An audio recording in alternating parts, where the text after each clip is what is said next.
नमस्कार मंडळी, स्वागत आहे तुमचं माझ्या या अजून एका नवीन ब्लॉगमध्ये। मी अवनी। तर आज मी बनवत आहे या मातीच्या भांड्यामध्ये चिकन आणि खरंच खूप सुरेख लागतं, सुगरण वास येतो मातीचा।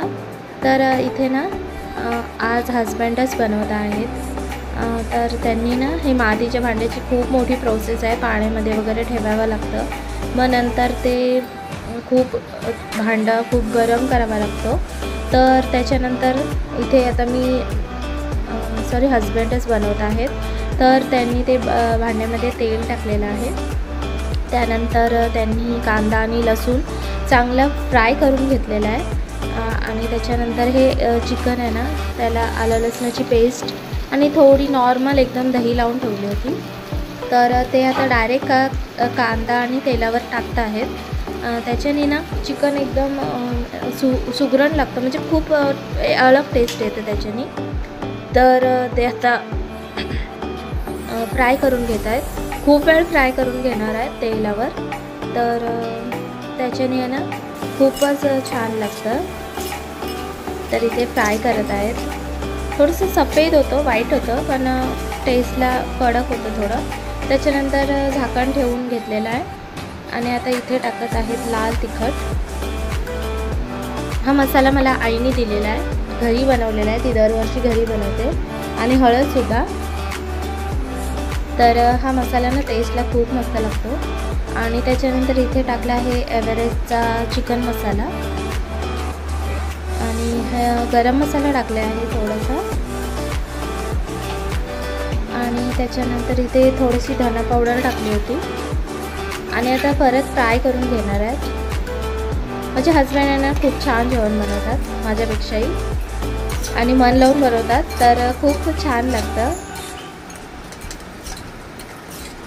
तर इथे तेलावर खूप वेळ त्यांनी फ्राय करून घेतलं आणि असंच एवढं छान वाटत होतं ना, खूप मस्त वाटत होतं।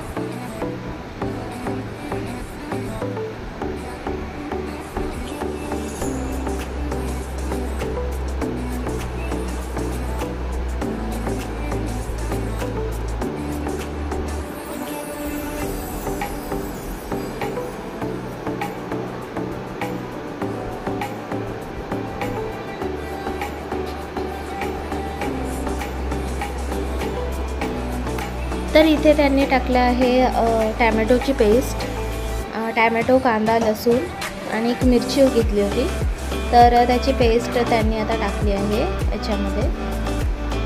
आणि पाणी बिलकुलही टाकलं नाही आहे।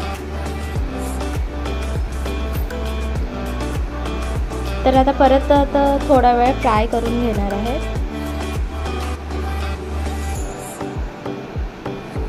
आणि हे बघा, बिलकुल पाणी टाकलं नव्हतं, तरी पण पाणी सुटलेलं आहे त्याला। आणि त्याच्यानंतर चवीनुसार मीठ टाकलेलं आहे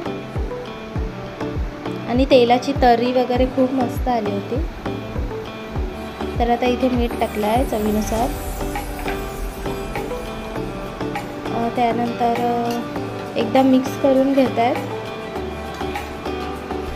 आणि झाकण ठेवून एक चांगलं कमी मंद आचेवर थोडंसं बॉईल करून घेतलं आहे।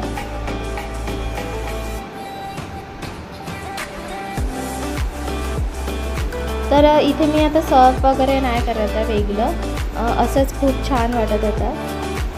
बघा किती मस्त तरी वगैरे आली होती आणि बिलकुल पण पाणी टाकलं नव्हतं। तर आता मी एक तुम्हाला दाखवते आहे मातीच्या भांड्याचं वैशिष्ट्य, म्हणजे मी गॅस बंद केलेलं होतं तरी पण हे बॉईल होत होतं आणि इतकं गरम होतं तरी पण। हे बघा, गॅस बंद आहे तरी पण ते बॉईल होत होतं आणि खूप वेळ गरम होतं। तर मंडळी, व्हिडिओ आवडला असेल तर प्लीज लाईक, शेअर आणि सबस्क्राईब करा। माझी रेसिपी आवडली असेल तर थँक्यू।